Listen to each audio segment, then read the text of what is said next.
Oi, pessoal, tô aqui de volta. Queria falar com vocês um pouco como funciona a questão das escolas, tá? Vou falar das que tem aqui em Miami, na região que eu conheço, tanto minha e das amigas das outras regiões, para vocês entenderem e também poderem montar um esquema bom de horário com o que vocês pretendem. Bom, a escola aqui, se for até 5 anos, eles estudam das 8 mais ou menos, até a 1h50. Aí, quando tá maior, que é do segundo ano para frente, né, do primeiro tal, eles estudam das 8h30 até as 3h05 e de quarta-feira sai mais cedo, 1h50. Por que eu falo isso? Para vocês se programarem, quem vai trabalhar, onde, se você vai ficar em casa, você vai ter que se organizar para buscar nesse horário. Até detalhes como o almoço. Por quê? Porque as crianças, nas escolas aqui, funciona assim: eles têm o café da manhã grátis até o horário do início da aula. Então, a partir das 7, eles podem entrar na escola, né? Então eles têm direito ao café da manhã, que é à vontade e tal. O almoço na escola é pago, sai mais ou menos 2,30, né? Você carrega um cartãozinho, né, uma conta deles num aplicativo e eles vão consumindo, né? Então esse sistema tipo bandejão, aí tem macarrão, tem pizza, tem suco, tem sobremesa, tal. E aí eles vão se servindo, né? Então tem que ver se a criança se adapta, né, à comida daqui, da escola. Você também pode mandar lanche. Eu, por exemplo, mando lanche, né? Mas eu tento que minha filha coma. Eu falo, olha, tenta comer na escola e manda o lanche de volta, para ver se ela acostuma um pouco. Ela comeu pouquíssimas vezes lá, mas agora tá despertando para experimentar algumas coisas, né?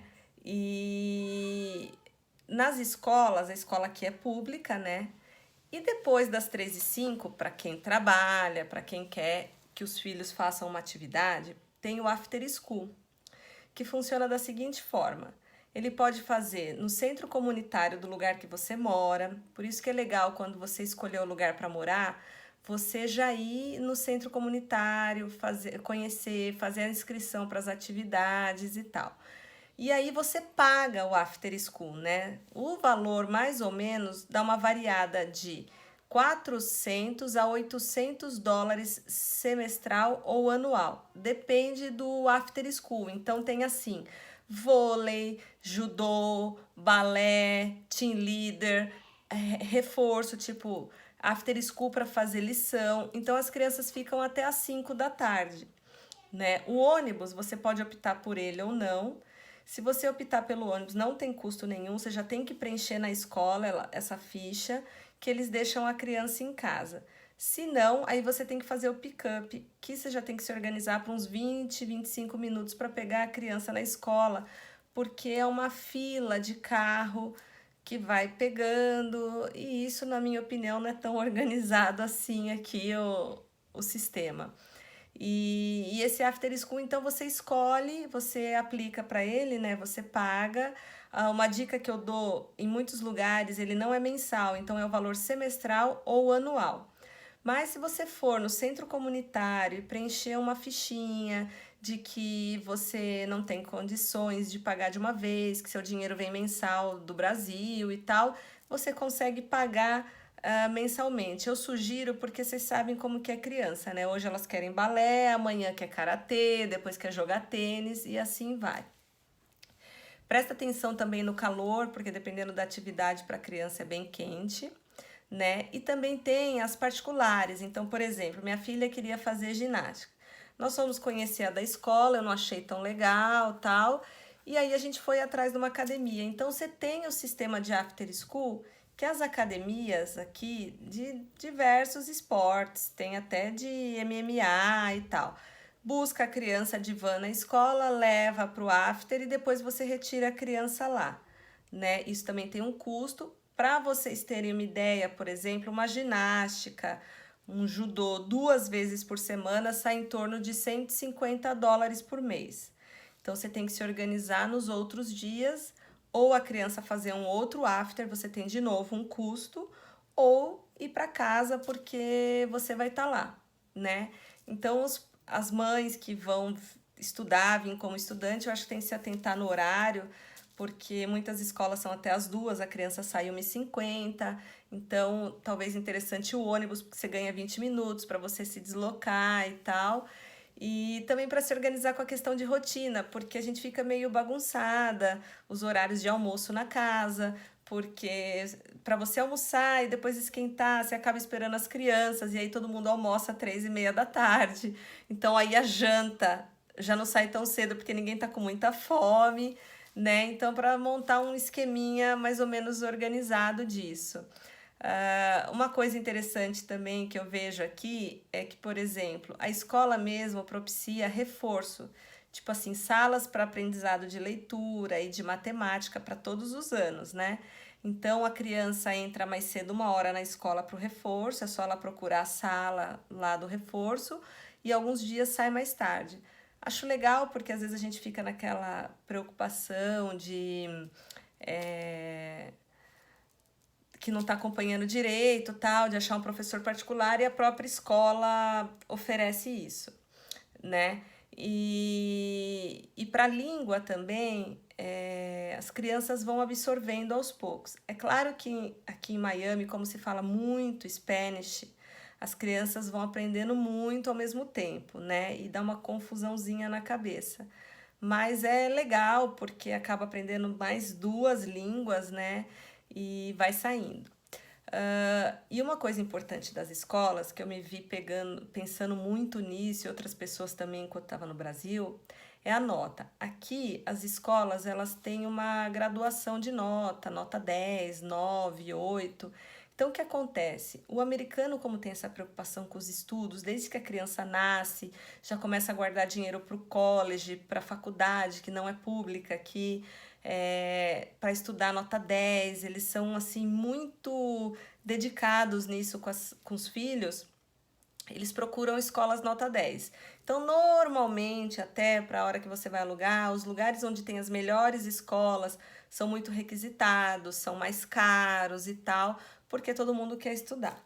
Mas, na minha percepção, eu acho assim, menos encanação com nota 10, porque tem escolas assim com nota 8 que são fantásticas, eles têm uma atenção com as crianças, eu vejo muita vantagem. Outra coisa que eu acho importante é a questão de quantos alunos normalmente tem na sala de aula, porque às vezes a escola tem 20 alunos, 30 alunos e outras têm 10. Então tem essa questão do aprendizado, né? Uma sala muito cheia, uma sala muito vazia, tal. Mas assim, não encana muito com esse negócio da nota 10, de estudar na melhor escola, porque vai muito do aluno. Eu vejo minha filha que está numa escola nota 10, tem tanta atividade de casa, tanta, que a gente passa assim horas fazendo. E tem outras escolas assim com notas menores também muito excelentes. Tenho uma amiga que tem 2 filhos, um em cada escola, a da nota 10 e da nota 8, e ela prefere a 8. Então, assim, não encane muito com isso, tenha outras prioridades também para escolher o lugar que for morar.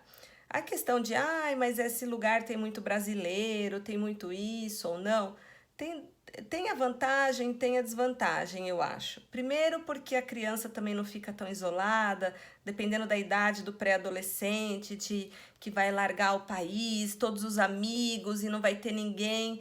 Então, às vezes é interessante ter uma escola que tenha que tenha mais estrangeiros, né? E tem a desvantagem que para a língua acaba ficando cômodo, porque ele já tem amigos brasileiros e tal, né? Não precisa se dedicar tanto no inglês para se comunicar. Então, tem os dois lados. Eu acho que isso não deveria ser assim uma grande preocupação para os pais. Aqui as escolas têm muitas regras, por exemplo, de uniforme. Se a criança for sem uniforme, ela é levada para a secretaria, assim, para conversar e tal, né? Tem muitas regras. Eu sugiro para as mães irem em todas as reuniões para ver como funciona. Aqui, eu sei que no Brasil, quando você está numa escola particular, vem bilhetinho na agenda que a professora escreve, tudo que tem que fazer, como que deve ser a atividade. Aqui é um pouco diferente, você tem que ir atrás muito da informação. Então, faça amizades já desde a reunião com mães brasileiras ou que já estão há mais tempo na escola, para entender um pouco como funciona, porque eu fiquei bem perdida. Por exemplo, vem muito folder para casa de doação, de tudo isso. Então, a escola, por exemplo, faz um evento, né? E tava vindo de donativos, tal, para você doar. E eu falei assim, que é isso, né? De doar, tal. Aí você vai lá e faz uma doaçãozinha. Por exemplo, você doou US$ 10, né? E aí eu não li, meu inglês terrível, tal. E aí teve essa atividade, foi aberta para os pais irem e era uma Olimpíada, as crianças tinham que correr no campo, tal, não sei o quê. E aí eu fui entender por uma mãe depois que a quantidade de voltas que a criança deu nesse campo multiplicava o valor que você doou. Como você cadastrou seu cartão e tudo mais, então, por exemplo, US$ 10 a 33 voltas da criança se multiplicava em US$ 330 para algo que você ia doar US$ 10.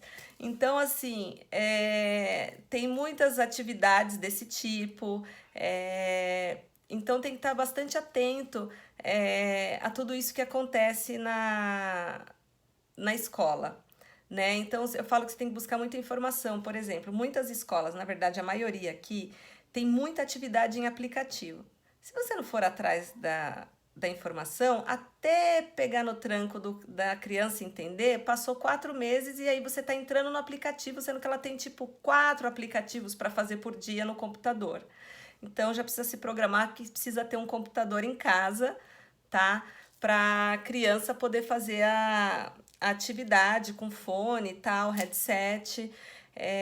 Então, da questão da criança é isso a partir dos 5 anos. E quem tem filhos menores, que é o meu caso, que tem um de 2, né? Eu achei que eu ia chegar aqui e também ia ter um colégio público para isso. Não.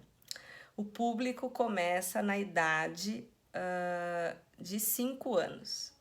Então, você tem que achar uma escolinha, se você quiser que fique na escola, de daycare, para ele ficar durante o dia, meio período ou o dia inteiro. Então, desde você que vai vir para estudar, você que vai vir para trabalhar, enfim, com qualquer finalidade, você vai ter que se organizar com o seu pequeno, ou ficar em casa com você, ou ir para um daycare.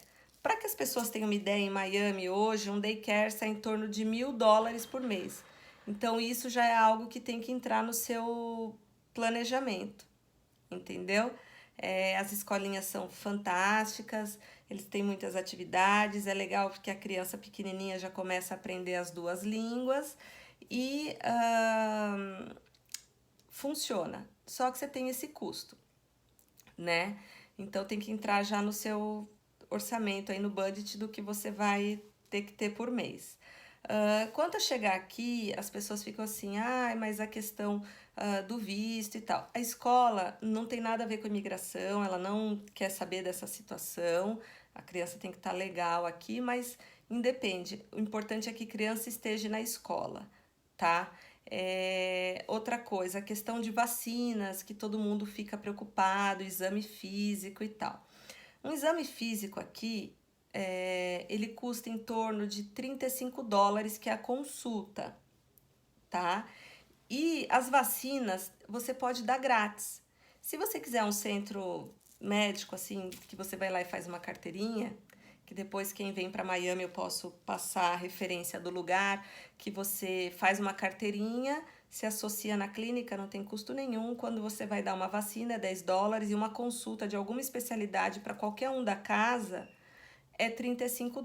Então, acho que isso é tranquilo, não precisa acionar seguro saúde, porque não te reembolsa tudo.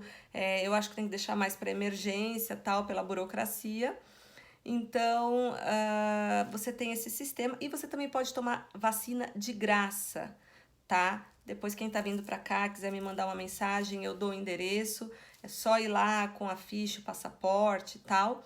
Você toma vacina de graça, né? O importante é você ter uma residência fixa, não importa em que lugar você mora, mas depois eu dou essa dica para você. Então, não se preocupem, não gaste com clínicas de vacina no Brasil e tal.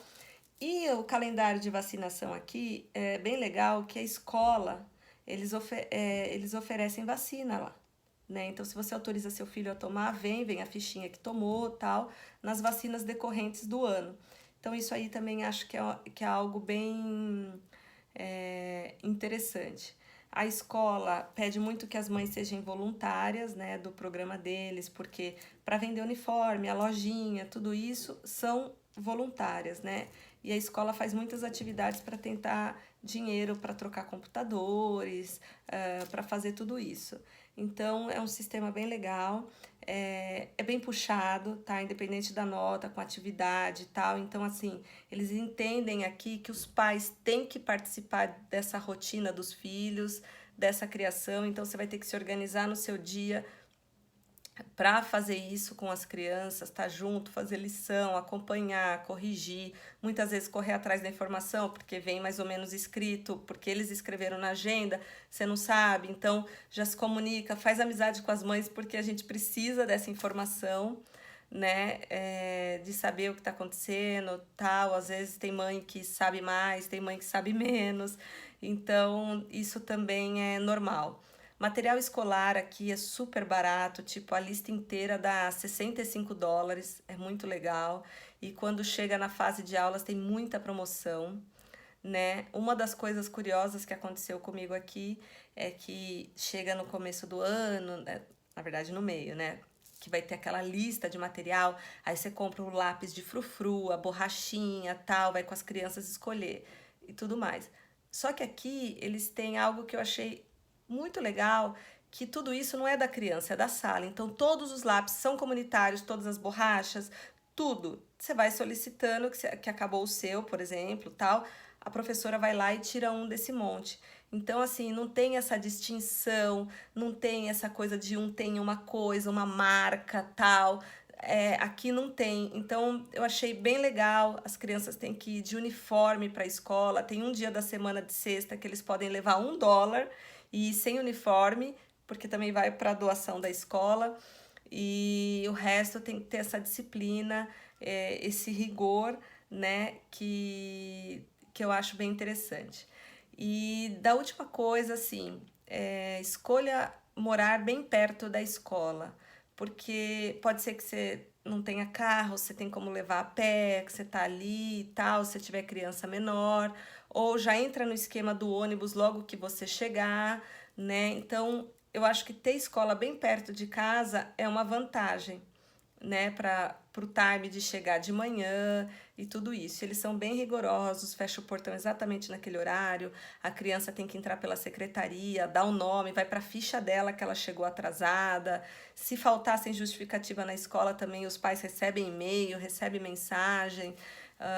Então, assim, eles são bem práticos. As escolas têm treinamento contra atentado, com alerta vermelho, amarelo, para prevenir todos os tipos de situação. Se o clima for mudar muito bruscamente, aconteceu essa semana, a escola manda e-mail, manda mensagem, liga para os pais que é para levar gorro, blusa e tudo isso. Então, eu acho que é um grande motivo, né, para a gente mudar, poder oferecer algo muito diferente para os nossos filhos. As crianças aqui têm educação financeira na escola, algo que eu acho assim fantástico, entendeu?